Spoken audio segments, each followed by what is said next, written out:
në zhvillimet e saj 20 apo 30 vjeçare.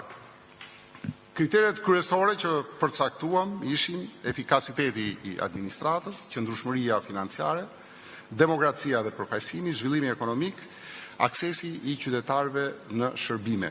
Dhe patjetër që kritere po kaq të rëndësishme konsideruam dhe demografin, identitetin historik, kohezionin social, mjedisin, inovacionin, integrimin evropian. Pas kritereve përcaktuam parimet. Parimet janë shumë të qarta, parimi i balancimit të masisë së njësive vendore. Në vend të asimetrisë ekstreme, siç është raporti 1:290 midis Pustecis dhe Tiranës, ndarja e re vendos një interval marrëdhënie që siguron një raport logjik me referencat me normat e OECD-s dhe modelet ballkanike, por dhe evropiane, duke shmangur polarizimin midis metropolit dhe vendbanimeve rurale. Parimi tjetër është parimi i optimizimit masisë funksionale.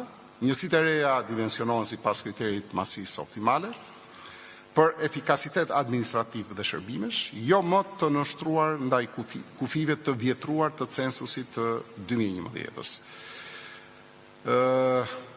Parimi tjetër është parimi i autonomisë fiskale dhe decentralizimit të burimeve. Ndarja e re territoriale shoqërohet me transferim të autoritetit fiskal dhe të burimeve, jo vetëm të kompetencave, duke ulur kështu varësinë strukturore nga buxheti qendror dhe duke mbushur zbrastinë e përshkruar në analizat e Këshillit të Evropës. Parimi i ridimensionimit të hierarkive urbane, ndarja e re ndërtohet e balancuar ndërmjet hierarkive urbane dhe ndërton të tilla qendra urbane dhe qendra metropole, qendra të ndërmjetme rajonale dhe njësi bazike në vend të zbrastisë aktuale urbano-rurale. Parimi tjetër është parimi i kohezionit ekonomiko-territorial. Me ndarjen e re territoriale, njësitë e reja bashkojnë profilet ekonomike të përputhshme ose plotësuese, duke shmangur tensionet midis qendrave bregdetare urbane dhe vendbanimeve rurale, malore të ndërvarura në mënyrë asimetrike me burimet fiskale dhe standardet e shërbimeve. Parimi tjetër, parimi i përfaqësimit demokratik balancuar. Dhe autoritetet sipas këtij parimi vendore duhet të jenë afër qytetarit, ndarja territoriale duhet të zbërthejë megabashkit në njësi më të vogla që ruajnë aftësinë vendimarrëse në nivel komunitar me përfaqësim real komuniteteve rurale dhe malore periferike. Pas parimeve u përcaktuan dhe 4 shtyllat e reformës së 2026-s. Propozimi ynë u ndërtua mbi 4 sisteme të pandashme, të cilat në fakt funksionojnë si një arkitekturë e vetme e qeverisjes vendore. Sistemi territorial, organizimi i bashkive dhe i nivelit 2 të qeverisjes mbi kritere objektive, funksionale dhe të qëndrueshme. Në fushën e organizimit territorial, qasja nuk u përqendrua fillimisht tek numri i bashkive, por tek modeli i organizimit dhe i funksionimit të tyre të funksioneve të territoreve të mëdha. Sistemi administrativ dhe funksional, ndarja e qartë e kompetencave, organizimi institucional dhe ofrimi efektiv i shërbimeve publike. Në fushën e qeverisjes, qëllimi ishte thellimi i procesit decentralizimit dhe përcaktimi më i qartë i kompetencave ndërmjet niveleve të qeverisjes. U synua ngritja një administrate më profesionale dhe më efikase, si dhe përmirësimi i përfaqësimit komuniteteve në vendimarrjen vendore. Gjithashtu u parashikua brenda raportit krijimi i një sistemi zgjedhor që do të forconte lidhjen ndërmjet qytetarëve dhe bashkive duke rritur llogaridhënien dhe përfaqësimin demokratik. Sistemi financiar, decentralizim fiskal real, autonomi financiare dhe burimet mjaftueshme për ushtrimin e funksioneve vendore. Në fushën e financave, qëllimi është rritja e autonomisë financiare të njësive të qeverisjes vendore dhe ulja e varësisë tyre nga transfertat qeveritare. Synohet vendosja e një sistemi financimit bazuar në funksione dhe përgjegjësitë e tyre duke garantuar një lidhje më drejtë ndërmjet kompetencave dhe burimeve financiare. Gjithashtu parashikua hartimi i një formule të re të barazimit financiar për të siguruar një shpërndarje më të ekuilibruar të fondeve dhe për të reduktuar pabarazit ndërmjet njësive vendore Dhe 4. Sistemi zgjedhor dhe i përfaqësimit, forcimi i demokracisë vendore, synon forcimin e demokracisë vendore ky sistem, rritjen e përfaqësimit të komuniteteve dhe afërsinë e vendimarrjes me qytetarët. Në të njëjtën kohë u shqyrtua alternativa për përmirësimin e sistemit zgjedhor vendor me synimin për të forcuar përfaqësimin demokratik dhe lidhjen ndërmjet qytetarëve dhe institucioneve vendore. Diskutimet dhe përfundimet u përqendruan në modele që do rrisin llogaridhënien dhe të zgjedhurve vendor, që do garantonin përfaqësimin më të mirë të komuniteteve dhe do të mundsojnë pjesëmarrje më të gjerë të qytetarëve në proceset vendimarrëse lokale. 4 këto sisteme janë të ndërvarura, ndryshimi vetëm i njërës prej tyre sjell zhbalancim edhe të tjetrës, prandaj dhe rujtja e ekuilibrit ka qenë një nga qëllimet dhe synimet e punës ekspertëve tanë.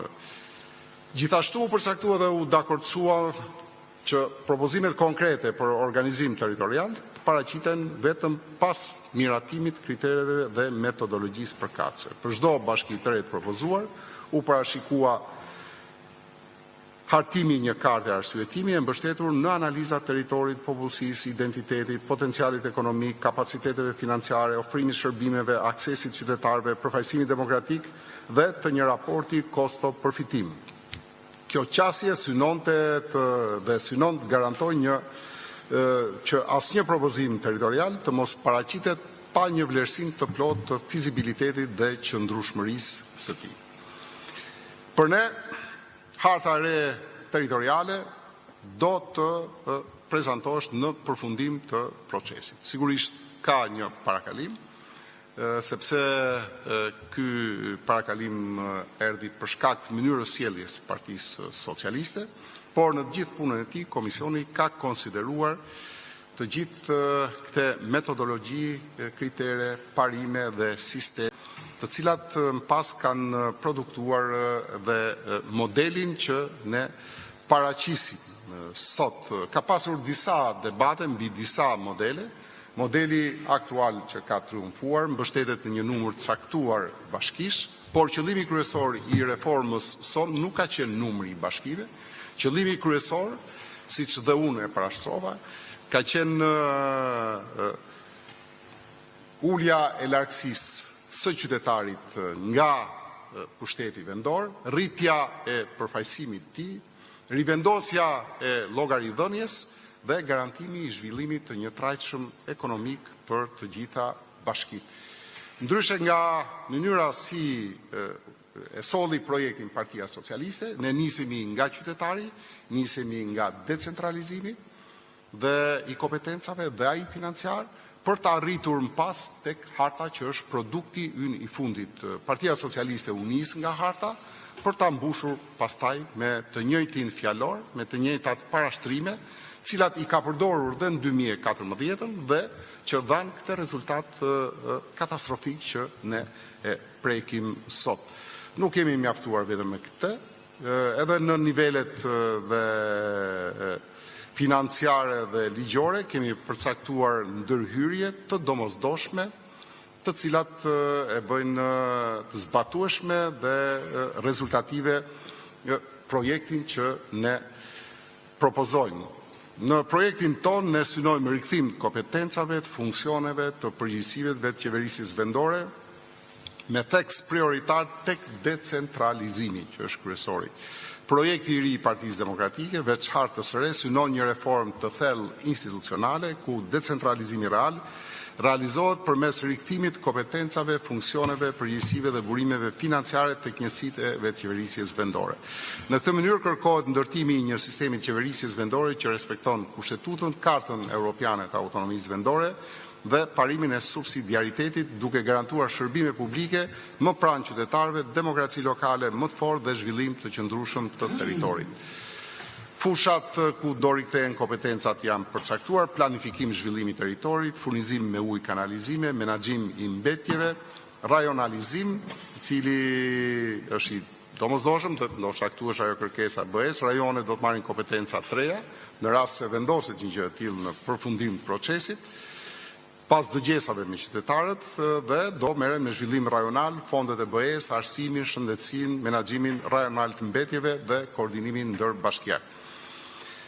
Financat e vetëqeverisjes vendore janë shumë të rëndësishme, është folur shpesh për autonominë financiare, dhe PS-ja në fakte ka përdorur këtë si kal beteje për të argumentuar projektin e saj, ndërkohë që përgjatë këtyre 13 viteve ka qenë detyra e qeverisë që të garantonte këtë autonomi financiare nëpërmjet rrugëve që ajo i përcakton dhe i ka në dorë. Dhe konkretisht ne kemi propozuar për rritjen e kësaj autonomie dyfishimin e transfertës së pakushtëzuar, sepse kjo i jep autoritet financiar pushtetit vendor nga 1% në 2% të produktit bruto. Dhe sigurisht do shihet mundësia e kalimit një profili të caktuar taksash në favor të pushtetit vendor dhe është kërkuar dhe është parashikuar ngritja e fondit të solidaritetit ku bashkitë që nuk kanë mundësi të mbledhin të ardhurat e tyre vendore të mund të suportohen dhe të mbështeten nga ky fond, rolin e cilit mund ta luajë rajoni ose qarku. Dhe synojmë heqjen e kontrollit bashkive prej kryeministrisë mbi aktivitetin dhe transfertat e fondeve. Dhe ky kontroll i aktivitetit bashkive do të kryhet sipas kushtetutës vetëm prej kontrollit lartë të shtetit dhe këshillave bashkiake, duke amenduar pikën 3 të nenit 13 të ligjit për vetëqeverisjen vendore. Kemi propozuar për këtë gjë ndryshime konkrete ligjore dhe to ndryshime prekin ligjin 139/2015 për vetëqeverisjen vendore, ku rishikohen dispozitat që kufizojnë autonominë vendore dhe rikthim kompetencave ekskluzive të bashkive, sikurse garantim ligjor i financimit të çdo funksioni të transferuar tek bashkitë dhe forcimi i rolit këshillave bashkiake dhe pjesëmarrjes qytetare. Më pas është me radhë ligji 115/2014 për ndarjen administrativo-territoriale, ligji 107/2014, ligji për financat e vetëqeverisjes vendore dhe sigurisht duke konsideruar dhe legjislacionin sektorial i cili ka ndërhyrë shpesh në ligjin organik të vetëqeverisjes vendore me iniciativa që shpesh i ka marrë Këshilli i Ministrave apo ministri të caktuara dhe kanë dëmtuar pjesën e autonomisë dhe i kanë rrëmbyer funksione dhe kompetenca pikërisht bashkive. Dhe në konkludim, unë patjetër që dua të paraqes hartën që ne propozojmë, para se të kaloj tek harta, në monitor ma kaloj tek slajderi që ishte, është faqur një ndër pasojat më negative të ndarjes që propozon PS-ja. Në grafik shihet që ka një fluks ngjyrash nga jeshilja tek e kuqja. Ngjyra e jeshile tregon pikat më të afërta me qendrën, ndërsa ngjyra e kuqe, vijat e kuqe tregojnë largësinë më të madhe nga qendra. Ndarja e re territoriale që ofron Partia Socialiste shumëfishon largësitë që qytetarët kanë nga qendra. Ndërkohë që ka një standard të vendosur nga BE-ja që përcakton dhe thekson që largësia e një qytetari nga qendra duhet jetë jo më shumë se 30 minuta në aksesimin e qendrës së bashkisë së tij. Me ndarjen e re, sidomos banorët e Fusharzit largohen nga Puka, banorët e Prenjasit largohen nga qendra e tyre në Prenjas në Librazh, banorët e Cerrikut, banorët e Libohovës, banorët e Gëlcyrës, banorët e Memaliajt dhe kjo distancë pastaj sjell ato pasoja cilat këtu transmetuan që kanë si konkludim dhe ikjen dhe shpopullimin e Shqipërisë. E solla këtë si pikë ballafaquese për ta ballafaquar pikërisht me projektin ton, i cili besoj nga dje që është shfaqur mediatikisht ka tërhequr vëmendje. Më lejoni që ti lexoj bashkitë e propozuara sipas rajoneve dhe qarqeve për të argumentuar më pas edhe rolin e rajoneve dhe të qarqeve brenda propozimit ton, Qarku Shkodër nga 5 bashki propozohet që të shkojnë në 8 bashki. Me këto bashki materiali do shpërndahet, nuk po përqendrohen tek njësitë administrative. Bashkit janë Shkodër, Malësi e Madhe, Vaudejës, Puk, Fusharës, Velipoj, Drivast, Koplik. Qarku Lezhë nga 3 bashki kalon në 8 bashki, Lezhë, Bregu i Matës, Zadrim, Mirdit, Orosh, Rubik, Kurbin, Mamuras. Qarku Kukës nga 3 kalon në 5 bashki, Kukës, Tropoj, Has, Shishtavec, Bicaj.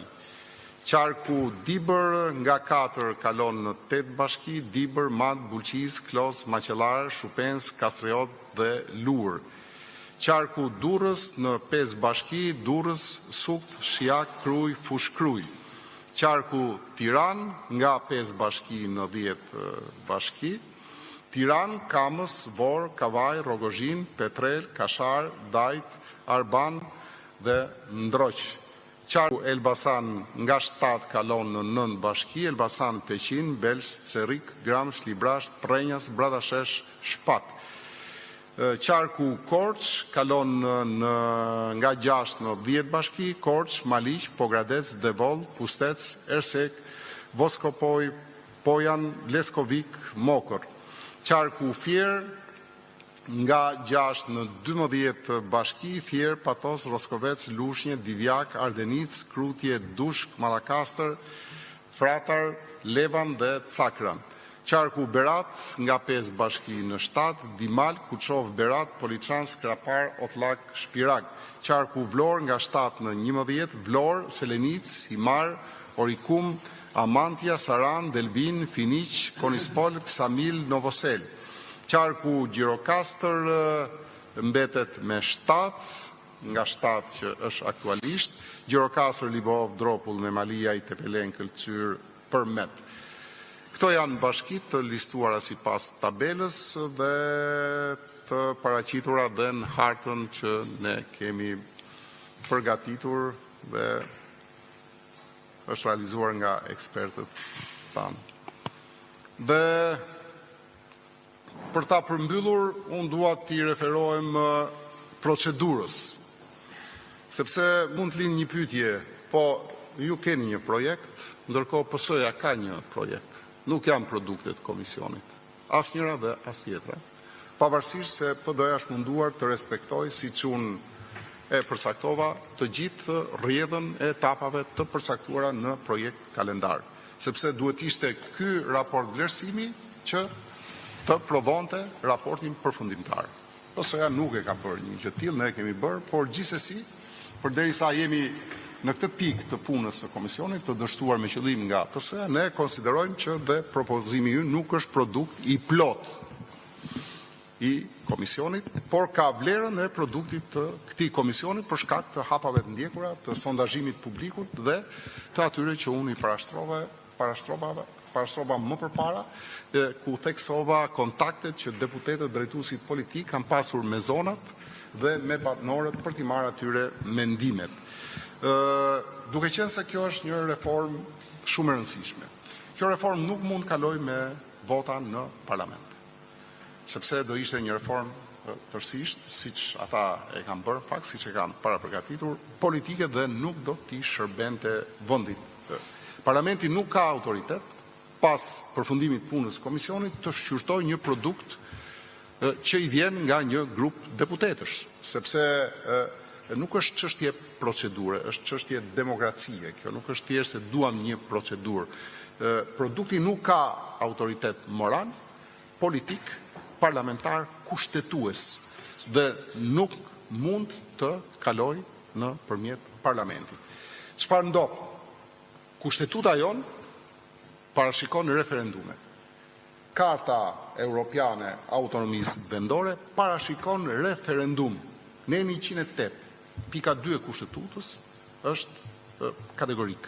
Kufijtë e tyre nuk mund të ndryshohen pa u marrë më parë mendimi i popullsisë që banon në to. Pra, dhe në rast bashkimi, dhe në rast ndarje, duhet marrë mendimi. Në Kuvendin e Shqipërisë merret nëpërmjet përfaqësuesve dhe komisioneve. Komisioni ka përfunduar dhe ngelet referendumi. Ndërkohë Neni 5 i kartës europiane përcakton më qartë. Ndryshimet në kufi të autoriteteve vendore nuk bëhen pa konsultim paraprak të komuniteteve vendore të prekura, mundësisht nëpërmjet referendumit, kur kjo lejohet nga ligji, dhe ligji jon e lejon një gjë të tillë. Pra, sfida jonë është shumë e thjeshtë. Ky është projekti jonë. Ne vazhdojmë me dëgjesat. Çdo komunitet që ka vërejtje, që kërkon dhe ai të përfaqësohet në bazë të identitetit, parametrave kryesor, të zhvillimit ekonomik, të shërbimit, të largësisë apo afërsisë, mund sjellë kërkesë pranë komisionit ton në Partinë Demokratike, sikurse edhe komunitete që nuk duan të ndahen, më thënë jemi të hapur në këtë pikë, por sfida më kryesore është ftojmë politikën, majorancën, ftojmë dhe qytetarët të realizojmë referendumin. 2 projekte të hidhen në referendum dhe të jetë qytetari ai që vendos dhe që përcakton se cili është modeli që i shkon më afër interesit të tij, që ofron shërbime, që ofron përfaqësim, që ofron llogaridhënie, që ofron zhvillim ekonomik, që ofron shërbim arsimor, shërbim shëndetësor, shërbim social në gjithë territorin e Republikës së Shqipërisë.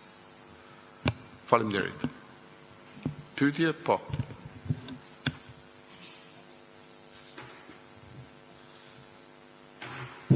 Kam përshëndetje Sa Myzyraj nga Report Televizion. Kam 2 pyetje në lidhje me reformën dhe 2 pyetje tjera për zotin Berisha politike. Zoti Boqi, pra ju po thoni që nuk do t'i drejtoni parlamentit me projekt propozim si që bëri Partia Socialiste, sepse nga ana ligjore Partia Socialiste ka paraqitur dje një nism të një grupi deputetësh dhe kushtetuta dhe rregulloria e parlamentit e lejon një gjë të tillë për të kaluar në procedurë parlamentare. Karta Evropiane e Veçeverisjes vendore nga ana tjetër thotë në mënyrë shumë të qartë që lejohet edhe ndryshimi i kufive me kushtin për të bërë konsultime reale. Për hir të së vërtetës, tani ti ke marrë pjesë, ju keni marrë pjesë në konsultime që janë bërë dhe ne kemi ndjekur në të gjithë rrethet e Shqipërisë. Ka mbetur patjetër Bashkia e Tiranës, por cila do të jetë qasja juaj, sepse duket sikur është e qartë që në referendum nuk do të shkojmë, por do të ndiqet një procedurë parlamentare. Faleminderit për pyetjet. Spari nuk është ligjore sjellja një projekti për reformën territoriale nga një grup i caktuar deputetësh, qofshin këto dhe të majorancës. Po, deputetët e kanë të garantuar me kushtetutë dhe rregullore që mund të ndërmarrin nisma ligjore, por jo për reforma të tilla si reforma territoriale dhe që prek territorin. Territori preket me dakordsinë e palëve që përfaqësojnë popullin në parlament me dakordsi. Prandaj të gjitha këto reforma ka një rregull dhe të përcaktuar qartë, si kalojnë nëpërmjet një komisioni bipartizan, komisioni të përbashkët që mundësisht kërkon produkt konsensual. Nuk është thjesht, thash edhe një herë, diçka që është çështje procedure apo dëshirë e ndërkombëtarëve. Përcakton vetë kushtetuta dhe rëndësia e reformës që ndërmerret. Dhe kjo është një arsye që nuk është ligjore, se mund duket si ligjore, por nuk është nismë kaq e thjeshtë për ndryshime ligjore. Po, pa ndërtuar komisionin, Partia Socialiste mund të sillte ndryshime ligjore që prekin kompetencat, funksionet, autonominë financiare, strukturën organizative. Është kompetencë e qeverisë të merret dhe me kompetencat, të merret dhe me strukturën organizative, por në momentin që preket territori, atëherë këtu qeveria nuk mund të ndërmarrë nisma ligjore, ajo vetë apo nëpërmjet përfaqësuesve të saj politik, por duhet një komision i përbashkët nga forcat politike parlamentare për të kaluar këtë moment. Dhe pse nuk është ligjor nga ana tjetër? Ti ke ngritur një komision dhe ke pretenduar që ky komision të ketë produkt. Dhe këtu parlamenti i ka marrë vendimet e tij dhe nuk mund të zhbëjë një vendim vetin për ta futur diçka përmbi këtë vendim. Është njësoj, zoti Myzyra, është njësoj që diçka që nuk e fut dot nga dera, ta fusësh nga dritarja. Nuk mund futet nga dritarja, sepse ky është komisioni nuk ka mbaruar, sepse komisioni ka kërkuar shtyrjen e afatit, komisioni nuk e ka përfunduar punën e tij, sepse ja ku është, e ka propozuar, ma nxjerri pak slajderin e projekt kalendarit, e ka propozuar vetë zoti Mazniku, zoti Myzyraj. Dhe ka një gjë, e kam paraqitur si sfidë. Unë dhe zoti Mazniku kemi kryer takime me faktorin ndërkombëtar dhe vetë zoti Mazniku ka premtuar, ka kërkuar që të dakordsohet shtyrja e afatit të punës së komisionit. Ku doli kjo nisma ligjore? Si doli? Abrakadabra, në çdo moment hajde të shpikim një mënyrë për të realizuar një qëllim. Po, ka ndodhur